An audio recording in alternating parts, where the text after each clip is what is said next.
Finally.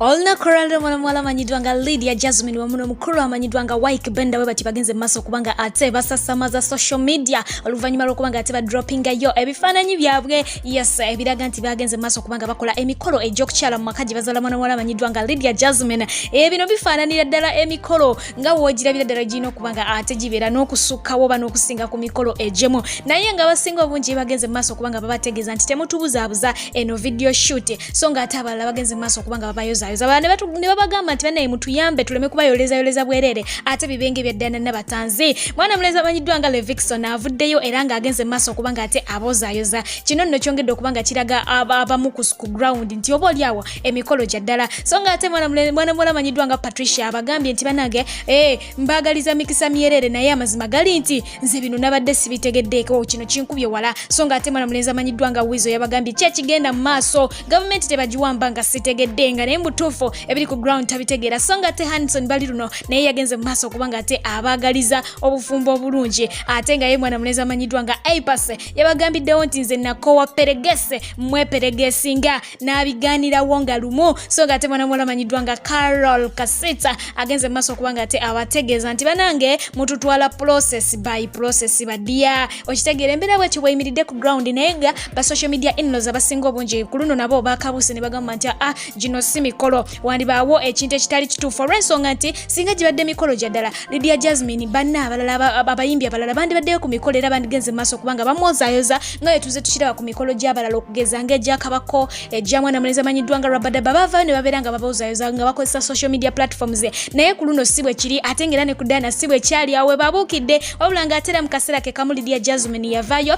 I think it was yesterday n'abeera nga apostinga ekifaananyi kino ng'ayambadde white attire kubanga yabadde nga changing dress ku mikolo gino yes nabiranga akicaptioningako nabategeeza nti tune egena kubanga ate droppinga sawa yonna okitegeera so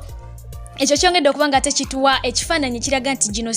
si mikolo mwana mulenzi amanyiddwanga Edi Mutwe yes ate nga onagobzale yamanyiddwanga Edward Roger Sebufu olunaku lwaliro mazaalibwa ge era nga abaana be bagenze mu maaso okubanga ate bamwaniza mu style ne bamuyimbiramu n'akayimba akamwagaliza amazaalibwa amalungi.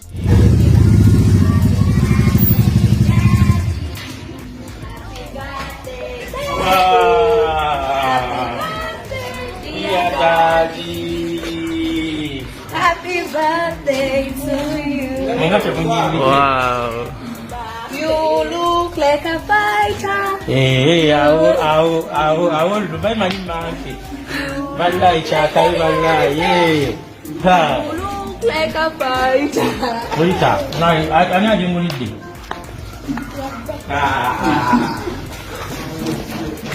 Songa ate ku lunaku lwe lumu luno mwana mwala manyiddwanga Darlene Sandra Namatovo atukolera ku BBS Telefina naye lwe yazaalibwa akatubagaliza amazaalibwa amalungi ate namwe mwenna abazaalibwa olunaku olwaleero nga muli eyo happy birthday mwana mwala manyiddwanga Shaggy Agi wangambye daddy yazaalibwa naye katumwagaliza amazaalibwa amalungi songa ate omukulu amanyiddwanga Robert Kyagulanyi Center mumuyite Bobby Wine yagenze maaso kubanga ate awangula award mu ggwanga eri America era ngeno yagiwangulidde mu category eya Best African Freedom Fighter tumuyozeyoze omukulu oyo omukulu amanyiddwanga Honorable Muhammad Segirinya bwati olunaku lwaliro yagenze maaso kubanga ate alaunchinga eddwaliro lya Kawempe North yes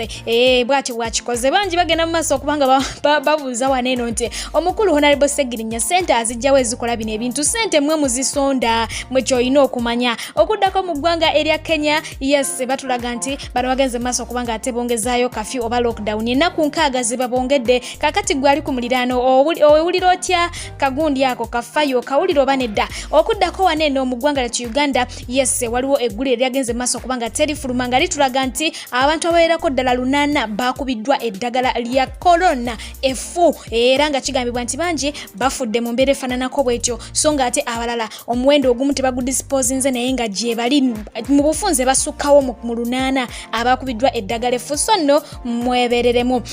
babakulu abapoliisi bavuddeyo ne boogera ku nsonga y'emmotoka oba ey'ebidduka motoka piki bugaali byonna ebyakwatiddwa mu biseera bya kafyu mu biseera bya lockdown ebiri ku poliisi ne bategeeza nti tutawaana oba teweetantala okugendayo olw'ensonga nti bajja kuddiza kidduka kyo mu kaseera kano bajja kikuddizanga lockdown ekoze ki ewedde mbufunze wagenda maaso kubanga ate oviolatinga amateeka ga kafyu okuddako ku mwana mulenzi ng'ono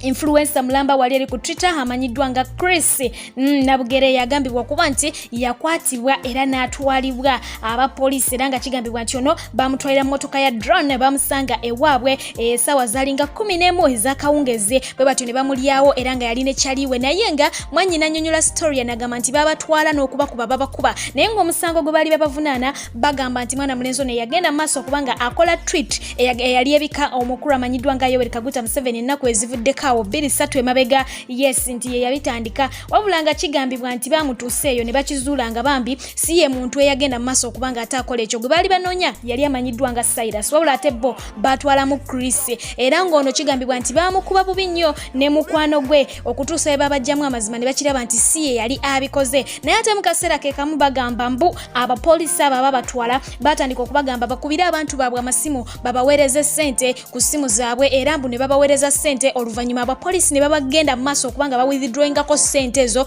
ne babaddiza amasimu gaabwe ne babagamba batambule baddeyo ewaabwe ate tebabaako kye bataajja nti singa bataajja ekintu kyonna we basula bamanyiwo bajja kubanga ate baddamu okubanona so nno ey'embeera bwetyo bwefaanana mu ggwanga lya Uganda gwe wenna ali ku Twitter ali ku Facebook kola byokola ng'okimanyi nti kyogenda okukola kyandikuviiramu obuzibu omukulu amanyiddwa nga Fred Lumbuye naye bw'atyo olunaku olwaleero yalabikiddeko mu mawulire nga kigambibwa nti abapoliisi oba bofisa babiri abakwatiddwa nga kigambibwa mbu be bagenda maaso okubanga ate bamuwa information gyagenda maaso okubanga ayogerako buli lunaku bakwatiddwa babiri ku nsonga ze nga bava eyo songa ate ye omukulu amanyiddwa nga si papa fena gwe tumanyi obulungi ennyo nti ono yatwalibwa mu kkomera ali awo ekirekera nga amazeewo sabbiti eziwerako ddala 2 balooya be bavuddeyo n'omukulu amanyiddwa nga Robert Kyagulanyi Ssentamu nga bagamba nti omukulu ono agende mu maaso okubanga ate akubibwa mu mbuga z'amateeka boogere ku nsonga ze ebintu byazaakola abantu naye nga embeera ekyali mbi ku sayidi ye era nga kigambibwa nti ye ng'omuntu naye ali mu mbeera mbi wabula nga ate waliwo akafaananyi agenze maaso okutambula ku social media kolengera awo ng'agalamidde nga kalaga nti ddala kituufu tali mu mbeera nnungi naye nga ba social media in-laws bagenze mu maaso okugamba nti yesi papa faawe tukwagala oboneeboneko okimanye nti ddala ensi tugiryako makola tetugikungula ne bamugamba nti wali womanyi wafuuka mwana wa State House naye kookirabe nti ddala kituufu tolina buyinza mu nsi muno.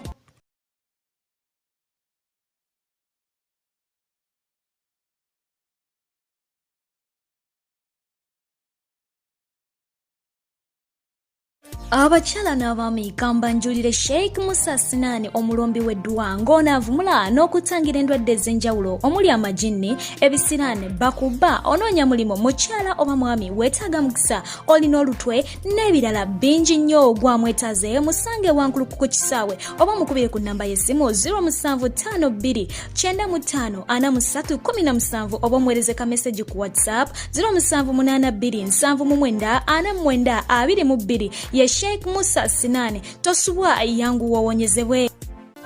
Ate bo bannayuganda empererwe be bagenze mu maaso okubanga balajjana oluvannyuma lwa poliisi ne KCCA okubagwamu ate bati ne batandika okubanga bamenyamenya obuyumba bwabwe bana batundira ku nguudo ne ku makubo era nga balajjanye naye nga mpaawo kyakufanya ebintu byabwe byonooneddwa omuli abasiisi ba chapati abasiisi ba chipsi bonna abakolera ku nguudo awo twala tugende.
tuli bubi zekola mutakisima zembaga nabana tebalina kyebalya namala kitezi abagasya babatukubakuba batukube kasisi obaya balagide fo tuwononyeze 10 mutuleke.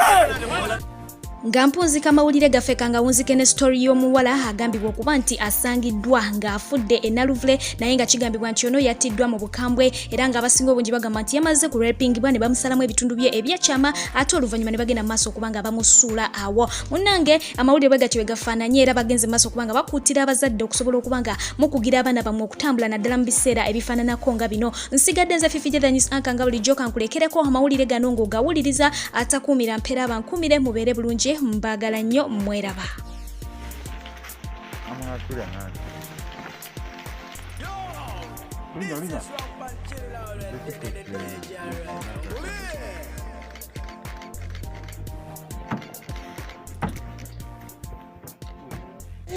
Mama,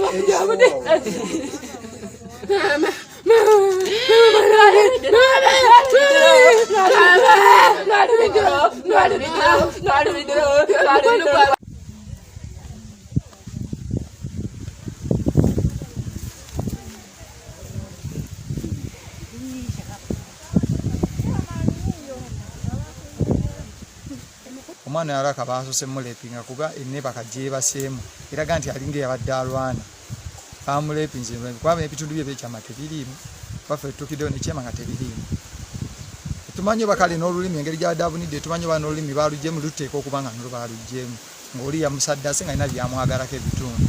naye kyetusaba kyetukuutira abazadde banaye bakuuma abaana biseera bino bibi biseera bya lockdown obwavu bungi abaana bataya abaana bagenda ku masipiti abaana bagenda batembeeya ebintu ndoza kiviirako ebintu ebityo wakati abantu emitima gyatandise okukola omuntu ayinza okwagala okunoonya ssente ate n'azinoonya mwana wa munne bitegeera ebintu ebyo bitali bingi tusaba abazadde bakuuma abaana bana bakuumire ewaka ebiseera bya lockdown ebiseera bya bulabe nnyo eri abaana. Amanya gange Ntambi Kasaanyi mutuuze ejjagala okusinziira tulabye omulambo ogwo balayika baamuse ne bamuleeta buleesaawo naye kye tulabyeko ffe olw'okuba nti omubiri guno gujjudde guvuddeko amaliba naye nga n'ebitundu byekyama tebiriimu kyekyo tukakasira nga baabisaze naye wano olaba nti oyo nyama teriiko ayibuse ebiwuka bibadde bimulidde. Ntambi Kasaanyi naye mutugambireko atusaasire kati mayiti bagitutte naye abantu balina omuntu azirise ate alina tambuza bigere gwe azirise omuntu azirise jjajja w'omwana balina kumugenda nga bamuleze paka eri kavuule namwe mumanyiyo gye tuvudde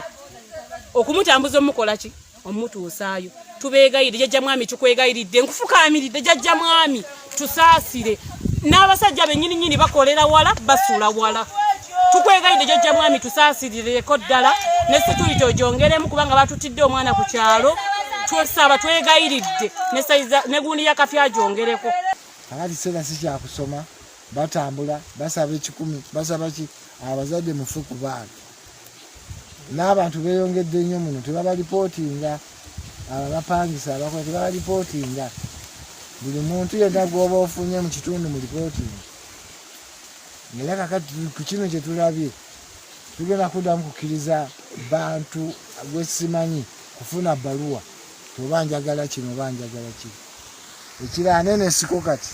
mwami Kasaanyi njagala mugima ebenga evaawo sijagala oba kati basudde wange.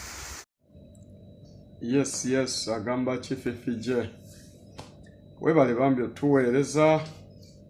webale n'okubuusa eggwanga kyagadde nange mukadde kano mpiseewo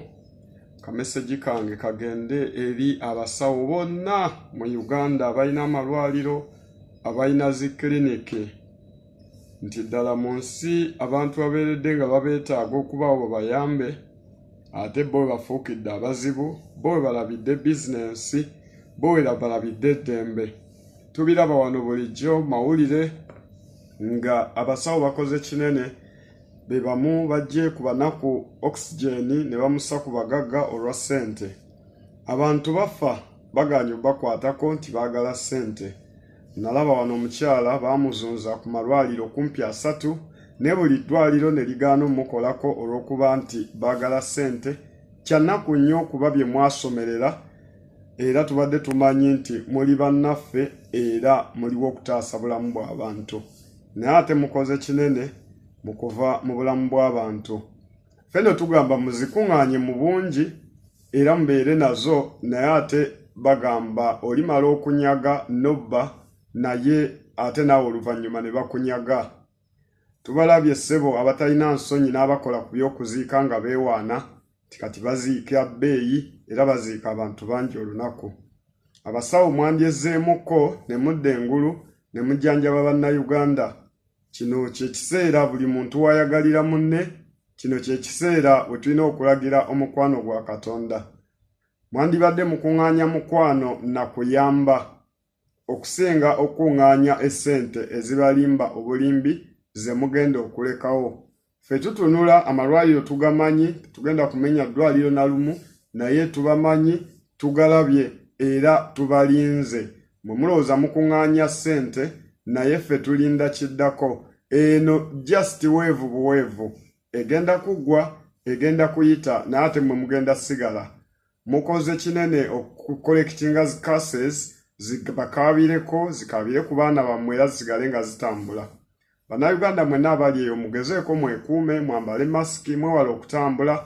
Gy'otalina nsonga togenda, ate mukuume nnyo abaana mu bino ebiseera. Abazadde mukuume abaana, abazadde muffe nnyo ku baana mu kino ekiseera. Sigadde ndi Ssaalongo Kevin Luswata, mbaagala nnyo mubeere bulungi.